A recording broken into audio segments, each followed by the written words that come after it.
the opportunity for Trump to take advantage of something like this, which is a huge gift for him politically, and that's why he's been talking about it on the stump nonstop.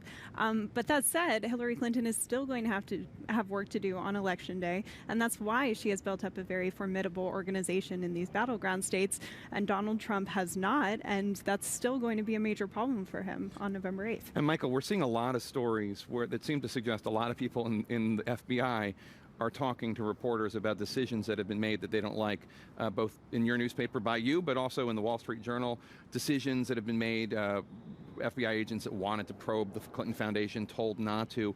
What's going on there? Explain the dynamic. My impression was that people in the FBI really respected and liked James Comey.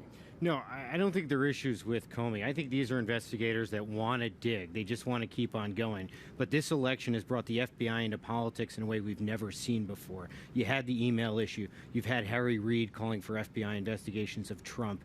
You've had these, both parties sort of trying to use the Bureau to use criminal investigations against the others. And that has put the Bureau in a very, very difficult spot. And I don't think the agents' issues are with Comey.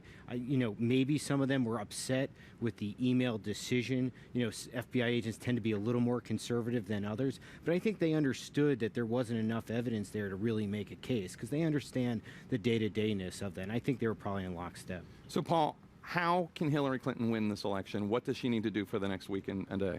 Well, what she needs to do is try to take the offense again, get it off of her defense on these emails. But you saw that she's talking about this in her speeches. Right, because she has to. She's got to answer it, right? And she's been much more proactive about this than she was when Mike's original story ran, right? I think she was slow and she gave bad answers and blah, blah. This time she was very quick. She even answered questions from the press, her favorite thing to do, right? No, she does not like answering questions, but she did. She got out in front of it. And I think what she wants to do is two things. Reassure college-educated white people who tend to be Republican, and they're taking a chance on her. They could bleed away easily. But also fire up her base. When you're talking to communities of color who for years have been telling us law enforcement is biased against us, and now here's one of the most powerful people in the country, it looks like she can make a claim that at least the FBI director has been unfair to her too. There's a way to rally your base about this, but ultimately you want to get off of that. That's why you showed Dr. Carson the ad that the super PAC I advise is running, right? Which attacks Trump it defends Hillary as being great with women and then attacks Trump not about all this stuff we're talking about now, but about the things he said about women, the things that gave Hillary the lead in the last several weeks. And if you were advising Donald Trump, which I know would never happen, but if you were, what would you tell him to do? Just talk about the email scandal from now until Election Day? Shut up. Stick to script. Read your teleprompter. Do not offend any groups. Do not offend women. Do not offend African Americans. Do not pick a fight with Gold Star families. Do not pick a fight with Rosie O'Donnell. Do not pick a fight with Megyn Kelly. Do not pick a fight with POWs. Do not pick a fight with John McCain.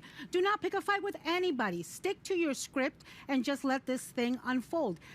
The biggest surprise would be if he's got the restraint to be able to do this. One of the things that is really helping Donald Trump right now is that we don't have any more debates. We don't have any more platforms where 80 million people can see him at a time and be reminded that he is a jerk. So Hillary Clinton, the spotlight is all on her, and it is not a good story she's telling. I don't think this changes one iota where the loyalists are. And the problem, of course, is that Donald Trump has already done all of those things that you just listed, and voters aren't going to forget that in the next week, and Democrats are certainly not going to let voters forget that in the next week. We're going to see millions of dollars of advertising to remind people of those things that Donald Trump has said.